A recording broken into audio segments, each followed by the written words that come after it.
How well do you know your customer? I know mine very well. What about you? When I say how well do you know your customer, I mean theoretically. I'm back to talking about avatars or personas. Talked about this back in podcast number 5. Go back, listen to that. Obviously, you listen to them all the time, so I'm sure you've already done it. But avatars and personas are very important in our process, in our 4-step process in marketing. It's the first one. It's where you decide who are your possible customers. It's only worth talking to people who are your possible customers. And you can't guess. If you don't know who they are, you can't just make this stuff up. Mine is called Mike. I want you to get to know yours. Let me tell you all about Mike. Now Mike he runs a printing business. He's got 3 staff. He's got a lovely wife. He's got 2 kids. He's been in business for 5 years. It's a local one. It only takes him 15 minutes to get to work. And most of his customers are local, but he does do a few further away. And most of his customers, his retention rate with customers is very good. He hasn't really needed to go out getting new customers so much because of that retention rate, which he works well on, works hard on. But in more recent times, people have been coming to him saying they can get it quicker from SoloPress, they can get it cheaper from Vistaprint, or they can do it themselves. Even worse. But of course Mike, he's proud, he's done well for his family, and when he goes back home at the end of the day, he doesn't want to worry his wife, he certainly doesn't want to concern his kids over his business matters, but he worries, and it's worrying him more. He's probably got a few more grey hairs, but it's a concern.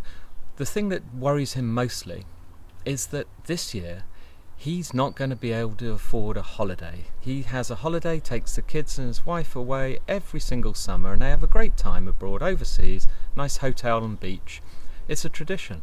This year, because business has been going down the last couple of years, this year he can't afford it.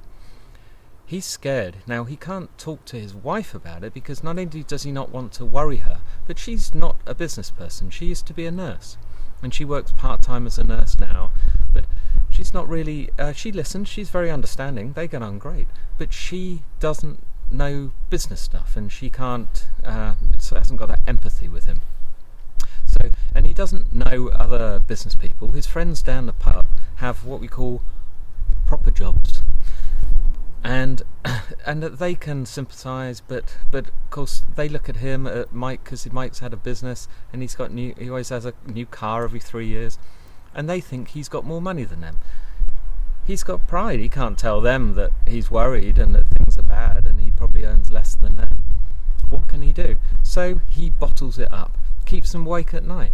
He does not sleep well, but he wants to do something about it, and so when he's at home, instead of watching TV, he watches a bit of TV, but not really dedicated to shows, because mostly he's doing paperwork, finishing quotes, doing things like that or some invoicing for clients, and he does that in front of the TV. You can't really concentrate.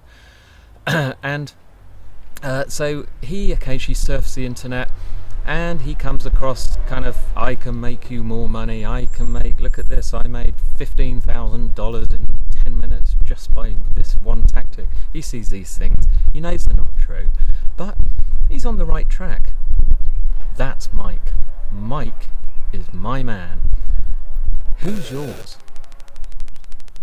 So, weekend challenge. Get out your pen and your pad and your piece of paper and write out on one page your customer, your ideal customer. You need to decide what their name is. You can find a picture. I know what Mike looks like. I talk to Mike all the time. I talk to Mike in every single email. I'm talking to Mike now. Hi Mike. I talk to just that one perfect customer because I know how to solve Mike's problems. Write down everything you know about that customer. Yes, you have to make this up. Yes, you may have to brainstorm with a colleague. If your ideal customer is a lady and you're a man, you probably need to get inside the mind of a woman to understand. So perhaps ask your spouse, ask others at work. get this right, but write out a full story. The town where they come from, how far do they drive to work, what car do they drive, what do they think about on the commute, what are their problems, do they get stuck in traffic, what's going through their mind, what type of TV do they watch, who are their friends, are they in clubs, do they have a hobby? Get into the mind, make up a real person. Then write down what are their problems, what is keeping them awake at night. Then write down what can you do to help, how can you help.